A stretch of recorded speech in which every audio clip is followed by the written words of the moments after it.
Nobody. No murder weapon. No eyewitness. Yet the court said guilty.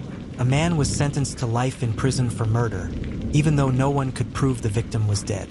No remains were ever found.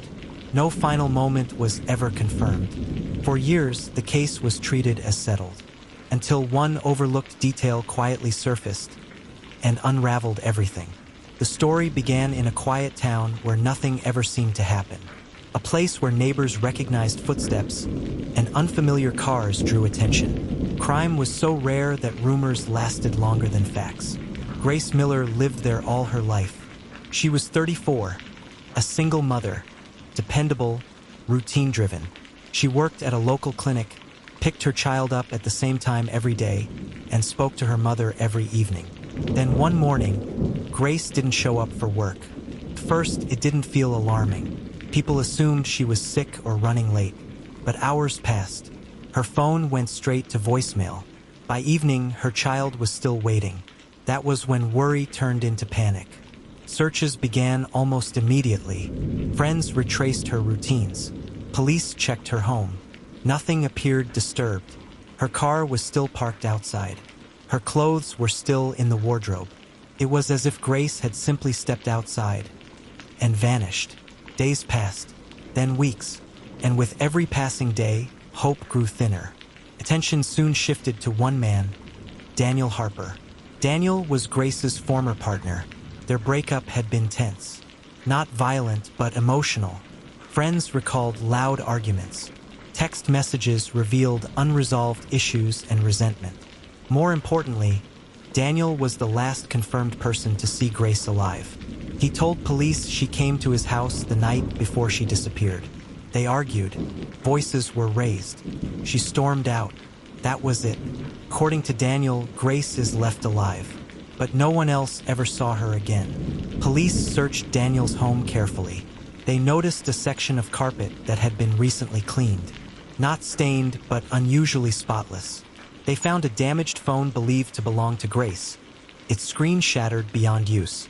Still, there was no blood, no weapon, nobody. Daniel denied harming Grace. He repeated the same story every time.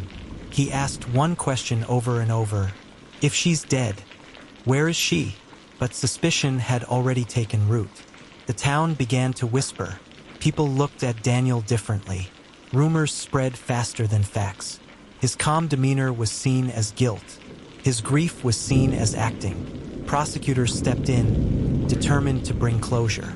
In court, the case relied entirely on circumstance.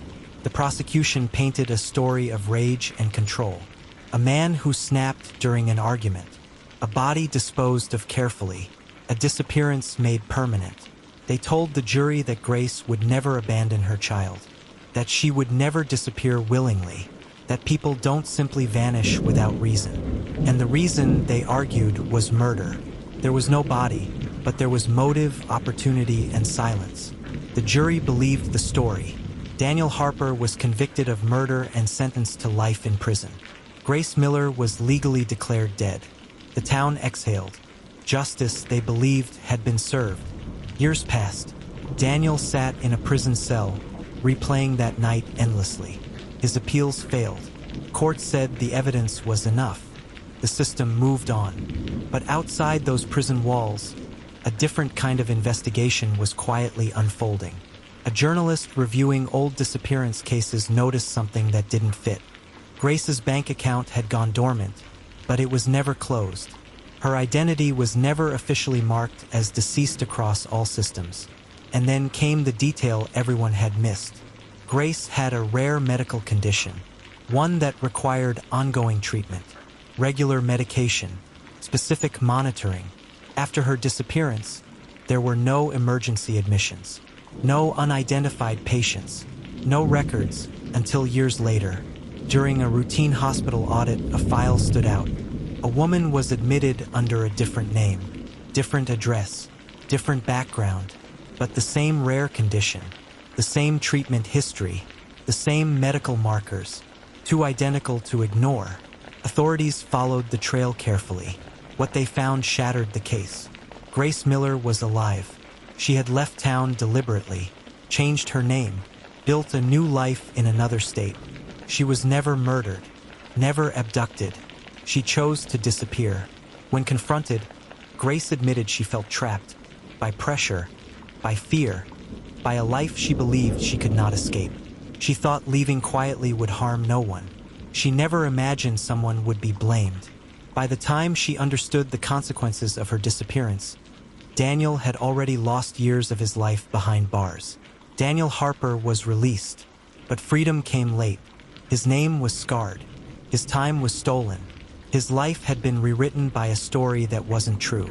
Grace faced legal consequences, but the damage could never fully be undone. The case left behind a disturbing question. If a man can be convicted of murder without a body, without proof of death, based only on a convincing narrative, how many others are still sitting in prison, punished not by evidence, but by assumption? Sometimes the most dangerous thing in a courtroom isn't a weapon. It's a story that sounds true.